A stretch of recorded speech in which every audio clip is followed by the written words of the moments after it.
Dina kotina kakalera, sera sera godolchera, are kangina galora, are kabisana kira, are gada tariye, are gada tariye sera, are gada tariye, amen amen chintama gotara, hallelujah, amen, oh,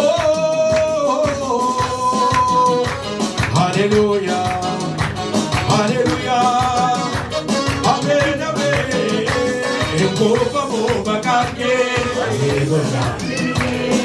Doresa kutumake odego tapinike baroni ke tumane odego tapinike seguara bramone odego tapinike shumbiza kajerati yehova mo makake odego tapinike amen onda doresa kutumake odego tapinike baroni ke tumane odego tapinike seguara bramone odego tapinike amen amen Injagarani wangalana, yailu toke, kaisa taroni mokigu, injagawi, ogoda esa, hallelujah, ulfi kami wangalana, ulfadana me, amen amen, ulfadu mare, barabara, ulfadu, ulfadu, ulfadu mare, barabara, ulfad, ulfad, ulfad, ulfadu mare, barabara, ulfadu mare. Resnelillo ye azen yelekso bedelin tarego wode temediata bayda war bichenya bre sed qara itametanya sewa qotadere estezegeye እውነተኛ ዳኛ መገፋቴን አየ ጠላቴ ሆይ ስማ ሕይወት እነሳለሁ በጨለማ ቤት ጌታ ብርሃኔ ነው የጠራኝ እግዚአብሔር እንዳልሰማ ያንተን ስብከት ውሸታም ነህ የውሸት አባት ፈጣሪዬ ለእኔ ልታማ ብዙ ሞከር በጭብጨባ እኔስ የማውቀው ይሄን ነው እግዚአብሔር ለእኔ መልካም እግዚአብሔር ለእኔ መልካም እኔስ የማውቀው ይሄን ነው እግዚአብሔር ለእኔ መልካም ነው እኔስ የማውቀው ይሄን ነው እግዚአብሔር ለእኔ መልካም ነው እኔስ የማውቀው ይሄን ነው እግዚአብሔር ለእኔ መልካም ነው እግዚአብሔር እጄን ይዛንተ ስትመራኝ ለራሴ ዓላማ ስትለየኝ መልካምነቴን ያን ጊዜ አየ እንኳን አየ ባንተ ወደደ መልካምነትን ጌታ ያን ጊዜ አየ እንኳን አየ ባንተ ሹቢዛቤ አንተ ለኔ መልካም ለኔ ለኔ መልካም ለኔ ለኔ መልካም ለኔ ለኔ መልካም ለኔ ሃሌሉያ ጭብጨባ ለኔ መልካም ለኔ ለኔ መልካም ለኔ ለኔ መልካም ለኔ ለኔ መልካም ለኔ ሞትን ሲመኘው ያ ክፉ ጠላት ባንተ ግን ዛሬ አገኘው ሕይወት ላብዛ ምስጋና ላሰማ ዜማ ጠላት ያየ ጆሮ የሰማ ላብዛ ምስጋና ላሰማ ዜማ ጠላት ያየ የገጀራቲ ቦክታ ቀናፊ አንተ ለኔ መልካም ሰይ ሰይ ሰይ ለኔ መልካም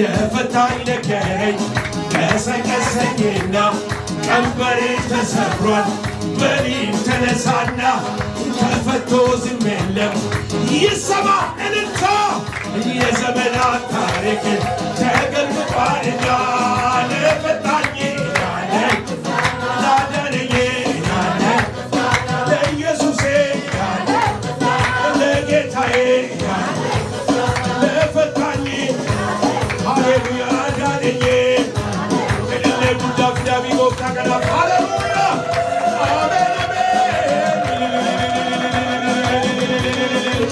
ሃሌሉያ ሃሌሉያ አሜን ሃሌሉያ ገለኒ ሲፈተው አሜን ኢየሱስ በረበራን ኡልፋን አሜን የዋቀዮ ሀፉሮታ አከቲን አደባፈም ወልዳ keessatti moo akkamittiin akkattiin hojjechuu qabnu nutti dubbatte waaqayyo maqaa Yesuusiin si kadhadha dubbiin kee nama guddisa yaa waaqayyo maqaa Yesuusiin dubbii kana keessaan nu guddisi aamen keessumaayyuu akkamittiin akka deemu akkamittiin akka baan hamma dhumaatti si wajjiniin yaa waaqayyo gooftaa akka xumurruuf maqaa Yesuusiin ayyaanni kee nu gargaaru aamen obboleessa dubbii kee nutti dubbate maqaa Yesuusiin eebbisi in kadhannaa yaa waaqayyo faarfattoota keenya eebbisi yaa waaqayyo diyaaqonoota keenya maqaa Yesuusiin ati isaan eebbisi warra ijoollee tajaajilan maqaa Yesuusiin ati eebbisi obboleessa keenya kaameraadhaan nu gargaare warra kiiboordii taphatan maqaa Yesuusiin ati isaan eebbisi warra yaa waaqayyo gooftaa waan nu barbaachisu nu qopheessan shaayee buna nu qopheessan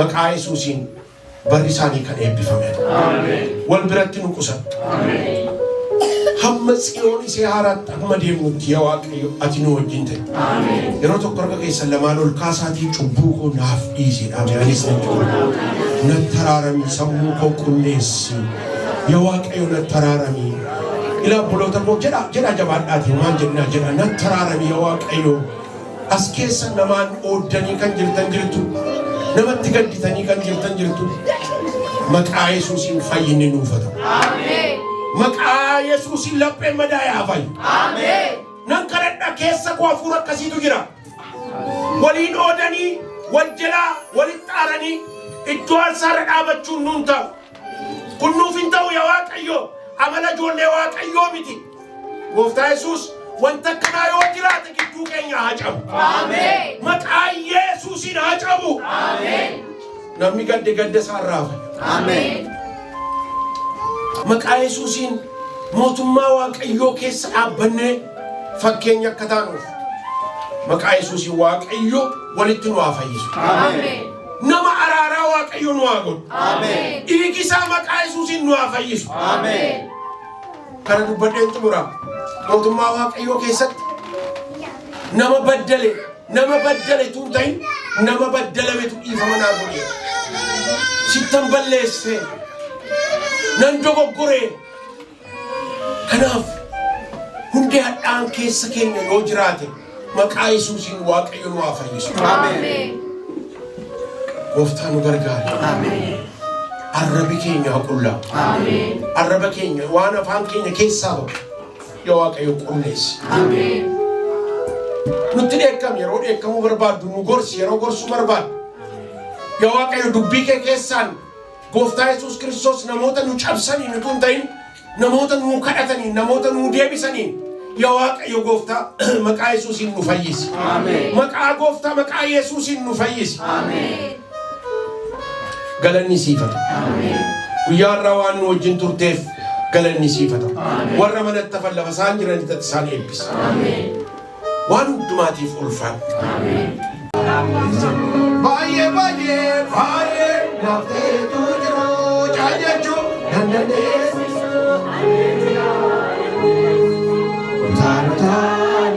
afno waaqayyootu gidduu keenya jira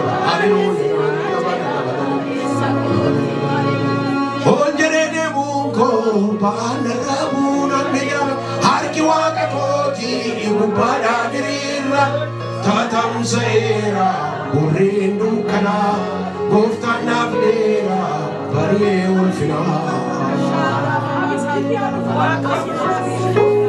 ሸንጎ በእኛ ላይ ሲማከር ዲያብሎስ ሊያጠፋን ሲጥር ማነው ደርሶ የታደገን በመከራ መርከብ ሆነን ታሪክ ይናገር ብዙ ነው እኛስ ያለፍነው ከእግራችን ስር ወድቆ ጠላት ጭንቅላቱን ረገጥነው ክብር ለሆነን ጌታ ብቃት ለሆነን ጌታ ብርታት ለሆነን ጌታ በድካማችን ፈንታ ክብሩን በዘመናችን በዓይናችን አይተነዋል መልካም እረኛ ኢየሱስ እስከ ዛሬ ረድቶናል በአማረ ቅኔ ለኢየሱስ ምስጋና ቃሉን የሚያደርግ ድንቅ አምላክ ነውና ደመናም በላይ ሸለቆ ይሞላል ለሰው የማይቻል ለእግዚአብሔር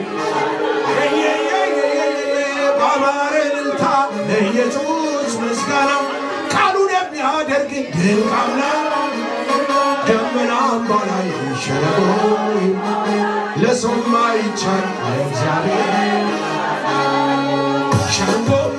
ሸንጎ በእኛ ላይ ሲማከር ዲያብሎስ ሊያጠፋን ሲጥር ማነው ደርሶ የታደገን በመከራ መርከብ ታሪክ ይናገር ብዙ ነው እኛስ ያለፍነው ከእግራችን ስር ወድቆ ጠላት ጭንቅላቱን ጭብጨባ በአማረ ቅኔ ቃሉን የሚያደርግ ድንቅ አምላክ ነውና ደመናም በላይ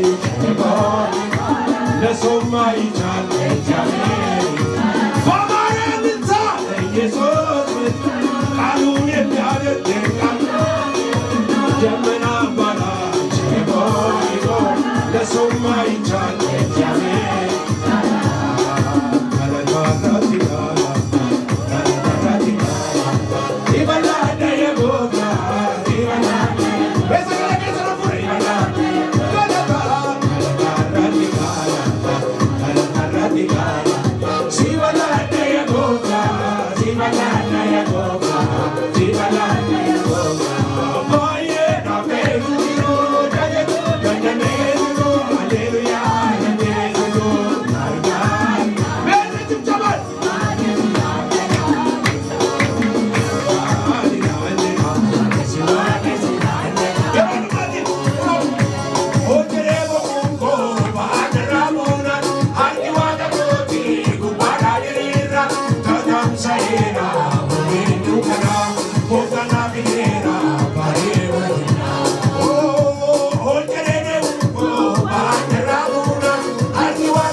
mataa maal waaqayyo waan jedhu dhaga'uu dha. Inni sadaffaan immoo ani jabaadha nan waaqayyo na wajjin jira na dandeessisa.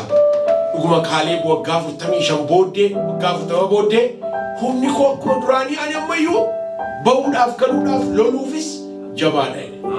Waaqayyotu nama jabeessa. Namichi umriin isaa dulloomaadha garuu waaqayyoon amanateetu anamma hunan danda'an na wajjin jira. Waaqayyo boloota koo wanta nuti hin dandeenye nu dandeessa. Sagalee jabaadha kuni isa amanannee baanaa jiraachuun keenya isaani bari. Rafnee ka'uun keenya isaani bari'uusaa hin beeknu waan akka ta'u hin beeknu. Kanaaf abdiin keenya isa. Maqaa waaqayyo kan eebbifame ta'u harka koo ilaaltee natti geeddaramtee jaalalaan na baataa sin dadhabee jettee asiifaa chilaalee yeroo nabdee kutoo abdii jimaa naabdee jira jettaa sitoo eenyuudhanii wanti bakkee saree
ati waaqayyoodha. Dubbii kee nu ergite yaa waaqayyo, dubbiin kee dhugaadha. Dubbiin kee humna keenya jabina keenya yaa waaqayyo. Yeroo kanatti immoo aniif obbolaan koo kun si kadhanna. Maqaa gooftaa Yesuus Kiristoosiin dubbiin kee kun jireenya nuuf haa ta'u. Ameen. Yaa waaqayyo gooftaa, dubbii kee kanatti qabamnee jiraachuu akka dandeenyuuf gooftaa Yesuus Kiristoos yeroo baay'ee wanti nuti dhageenya jireenya keenya keessaa haqama. irraanfanna hin daganna yaa Waaqayyo. Har'a gara kutannoodhaan akkasi duukaa buunu nutti dubbatteetta. Gooftaa Yesuus Kiristoos haalli mijatus mijachuu baatus guutus hir'atus dhabnus argannus yaa Waaqayyo Gooftaa qilleensi isaa hamaa ta'us gaarii ta'us akkasi duukaa buunu. Bara 2025 jalqaba kanarratti milkaa'uun mana keessa jira. Kutannoodhaan na duukaa deemaa nuun jette. Yaa Waaqayyo wanta mijataan taane baay'eetu naannoo keenya jira. Hamma dhumaatti deemuu akka dandeenyuuf maqaa Yesuusiin nu gargaara. Ameen. Maqaa Gooftaa Yesuus Kiristoosiin yaa Waaqayyo mogolee keenya jabeessi. Ameen. Maqaa Yesuusiin saba kanaaf ofii kootiifis nan kadhadha yaa Waaqayyo. Kun dubbii qoosaa miti Gooftaa. Gara kutannoodhaan jabinaan Kaaleeb xumuree darbe. Raawwatee darbe. Kirrii sana kutee gale yaa Waaqayyo. Maqaa Yesuusiin ati garuu yaa nama Waaqayyo hamma dhumaatti deemi jedhamee akkuma barreeffame. Gooftaa saba kana maqaa Yesuusiin hafuura keetiin hamma dhumaatti nu geggeessi. Ameen. Hamma dhumaatti yaa Waaqayyo ati baattee nama dadhabdu baadhuuti yaa Waaqayyo nu geggeessi. Ameen. Harka qabiiti yaa Waaqayyo nu geggeessi. Ameen. Gooftaa Yesuus wanta dhaga'amu baay'eetu jira. Miidiyaa irraa wanti dhaga'amu wanti nama sodaachisu. Dhukkuba haaraan dhufe jedhama. Wanta baay'ee yaa Waaqayyo Gooftaa ijoollee keenyaaf itti rifannu. Jireenya keenyaaf itti sodaannu. Wanta baay'ee gurra namaa yaa Waaqayyo Gooftaa seenee nama sodaachisu baay'eetu jira. Garuu har'a nutti dubbatte. Yeroo si dhageenyu jabaanna. Yeroo si dhageenyu ameen. Yeroo si dhageenyu dhaabanna. Maqaa Yesuusiin gurri keenya habanam. Maqaa Yesuusiin keessi hafuura keenya habanam. Yaa Waaqayyo Gooftaa dubbiin kee humna. Dubbiin kee yaa Waaqayyo Gooftaa jabina. Dubbiin kee nama dhaaba. Maqaa Yesuusiin nutti dubban. Saba kanatti maqaa Yesuusiin halkan keessatti dubban. Abjuu keessatti dubban. Si dhageenya yaa Waaqayyo maqaa Yesuusiin gurra keenya nu huban. Akkasumaaf si dhageenya Gooftaa akka adda baafannuuf immoo discerning spirit isa kamtu kan Waaqayyooti. Saamu'eel mana Waaqayyoo keessa utuu jiru sagalee isa waamu hin barre. Akka Waaqayyo isa waame hin barre. Gooftaa saba kanaaf ofii kootiif sinan kadhadha. Yerootti nu waamtu maqaa Yesuusiin oowwaachuu akka dandeenyuuf nu gargaara. Waaqayyotu na waame jennee si jalaa qabuu akka dandeenyuuf nu gargaara. Sitti qabamnee barri keenya raawwatu. Yaa Waaqayyo Kaaleeb maqaan itti mogga'e Kaaleeb maqaa saree jedhuudha. Garuu immoo amanamaa ture. Amanamaa ture.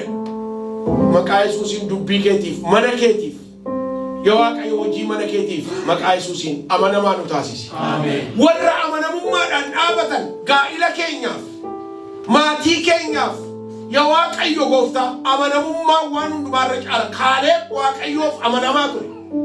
Maqaa Yesuusiin dubbii arraba keenyaatiif yaadi qalbii keenyaa kan wal simee haa ta'u. Wanti nuti dubbannuuf wanti nuti goonu yaa Waaqayyo jireenyu nuti jiraan bakka hojii keenyaatti bakka hundumaatti. Ameen. Maqaa Yesuusiin walaa fakkaatu. Maqaa Yesuusiin dubbiin arraba keenyaaf gochi keenya walaa fakkaatu.